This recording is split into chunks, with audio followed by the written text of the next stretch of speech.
Hello everyone, myself Prashant. Hope you all are doing great. So our today's topic is cultural and educational rights.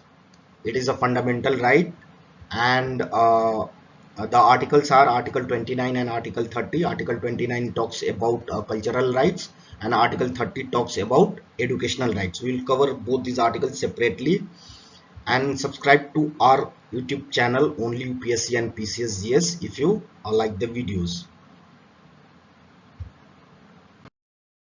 So Article 29, what are different points in this Article 29? So the first and foremost and very important is that any section of citizens residing in any part of India having a distinct language, distinct script or culture of its own shall have right to conserve the same. So a person or a citizen of country of India have the right to conserve their language, script and culture. The next point in this Article 29 says that no citizen shall be denied admission into any educational institutions maintained by state or receiving aid out of state funds only of religion, race, caste or language. So a person cannot be denied admission into any educational institution which is maintained by state or any institution which is receiving aid out of state. And what are the grounds for that? So the grounds are: first ground is about religion, second ground is about race, third ground is about caste, and fourth ground is about language. So you should know these four grounds, because in exams statements will say that Article 29 mentions 7 grounds, right? So but that statement is wrong. In Article 29 Constitution mentions about 4 grounds. And what are the 4 grounds? It's here. Then in another form statement can say that in Article 29 the grounds are religion, race, place of birth, right? Place of birth. Then it will say that uh, it will then it will talk about say sex. So it will say that Article 29 contains place of birth, sex, but that statement is wrong because Constitution mentions about only 4 grounds, right? So you should catch it there that that particular statement is wrong, because place of birth and sex grounds have not been mentioned in Article 29. Here you also need to note a very important. So the first protection or the first safeguard in Article 29 uh, protects rights of groups, right? Protects rights of groups. Very important. Rights of groups. So obviously when it comes to conserving language script, we see group of people start movements and start conserving the language script or culture. The second point is about the safeguard for citizen or as an individual, right? It's for citizen or as an individual. This safeguard is for citizen or as an individual. Very important. Very important, right? You should know these both safeguards and what are the elements in this safeguard. So obviously if you see, if a person is being denied admission into educational into any educational institution, so it's something happening at personal level, at an individual level. Suppose I am the person, I went to an educational institution and I'm being denied admission on the condition that I'm from a different religion. So it is something which is happening at individual level, at personal level. But when it comes to when it comes to conserving a language script, so language script or culture cannot be conserved individually, right? It People can start that, but it comes or it gives better result when a group of people come together having common aspiration and they start the movement. In past we have seen various movements have been started for this, right? especially in South India. For language, a lot of movements have been started. It started in 90s, 80s. So, and even today, they are trying to conserve their language script. So you should know all these both points, and what types of safeguards are there. So first is about rights of groups, second is about a citizen, or at as an individual level. Now let's move to another slide and see other important points in this article 29. So it protects religious minorities as well as linguistic minorities. Very, very important. So Article 29, the safeguards which have been provided in Article 29 is not limited only to linguistic, is not only limited to religious minorities. It is for linguistic minorities as well. Then the next point says that uh, however, according to Supreme Court verdict, section of citizen includes majority as well as minority. Very, very important. Section of citizen, as it may seem, uh, does not includes only minority. Majority is also included. Supreme Court made it clear. See, because language, culture, or script can be unique for majority as well as minority, or can be of classical in nature, right? So it is for both, right?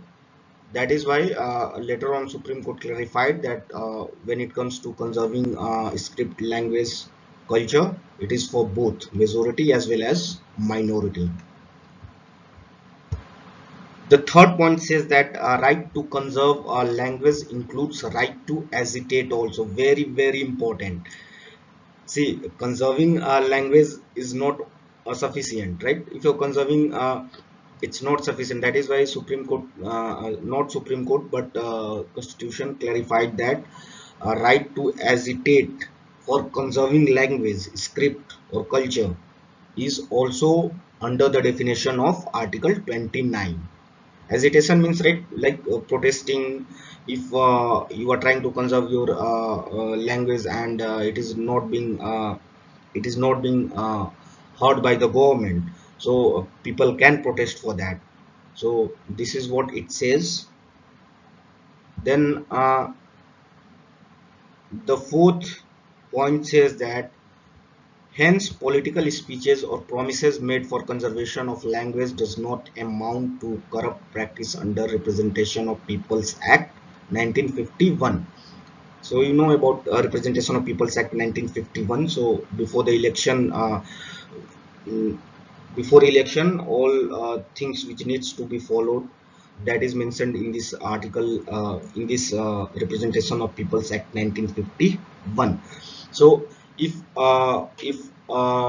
political leaders say X makes promise in a state that uh,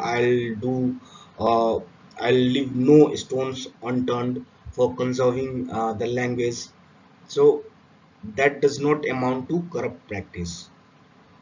That particular political leader with the name of X can do that, and we see that it happens. You see most number of cases in South, since in South there are different states having different language. So Karnataka has Kannada, Tamil Nadu has Malayalam, Andhra has Telugu.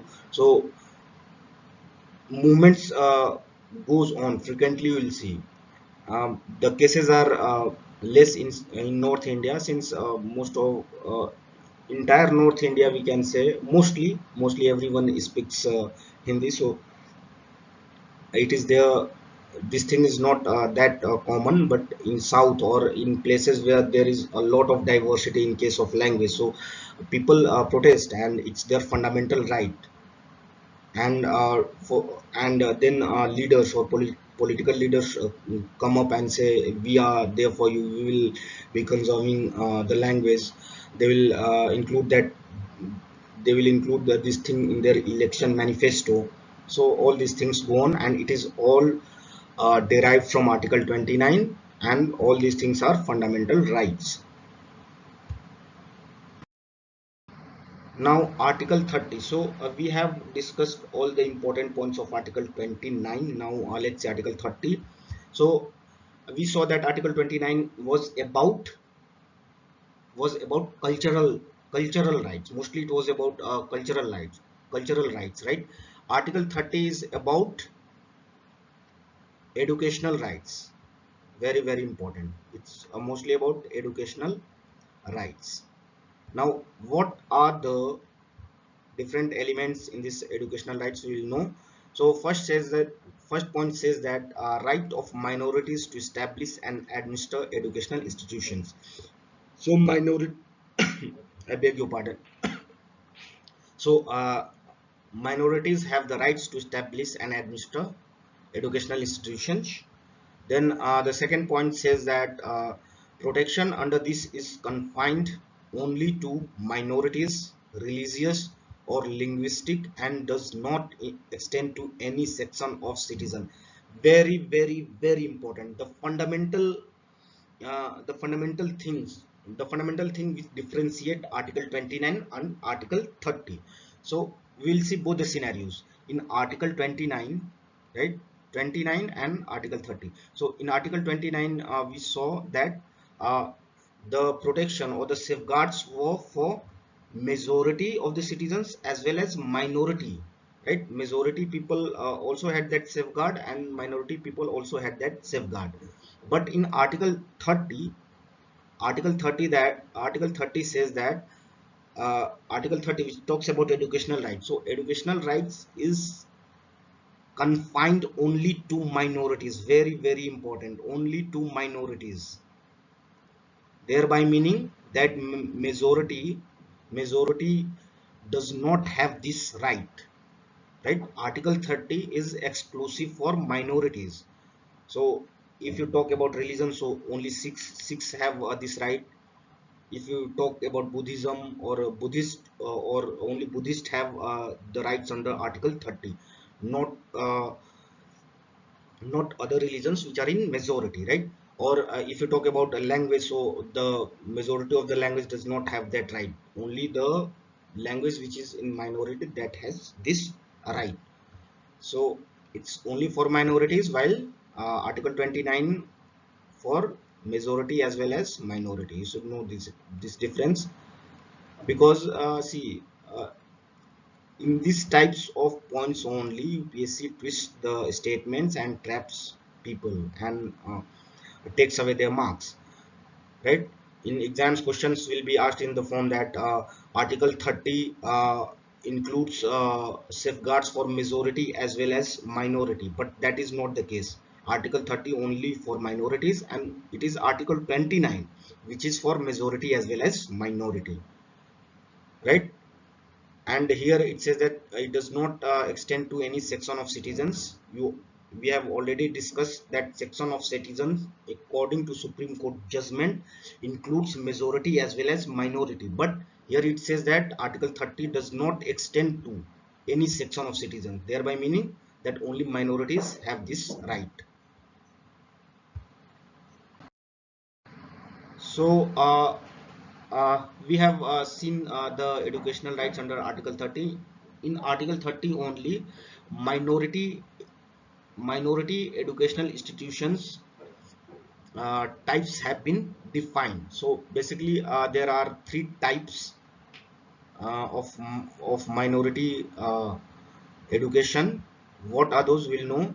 So first type is about the institution that seeks recognition as well as aid. Six means they look for. So institution that look for recognition as well as aid from the state. So this is first type of institution, minority educational institution. Then the second talks about that institution that seeks only recognition from the state, not aid. So there are also institutions which does not look for recognition from the state, which only look for recognition from the state, not aid, right? This is the second type of minority educational institute.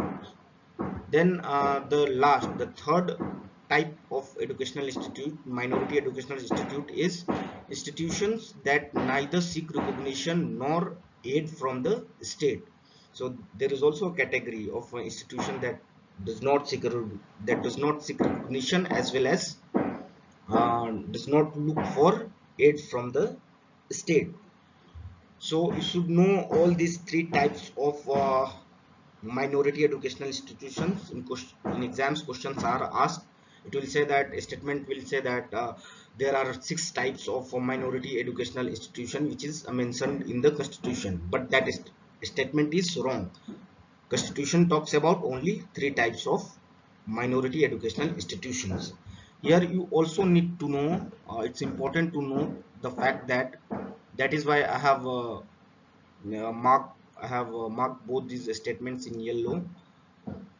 In for the first type of institute and the second type of institutes, uh, these are subject to regulatory power of state with respect to syllabus, etc. Right?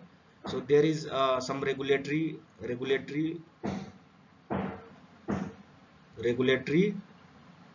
power which is exercised by the state when it comes to syllabus and various other things.